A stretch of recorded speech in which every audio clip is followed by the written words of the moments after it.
રાજકોટ બાદ સુરતમાં ચાંદીપુરાનો શંકાસ્પદ કેસ સામે આવ્યો। સચિન વિસ્તારમાંથી 11 કેસ સામે આવ્યા।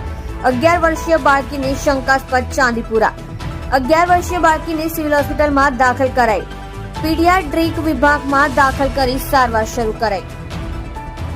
સત્ય માટે હંમેશા સત્યની સાથે જોડાઈ રહો। આ સુરત ન્યૂઝ ચેનલની સાથે।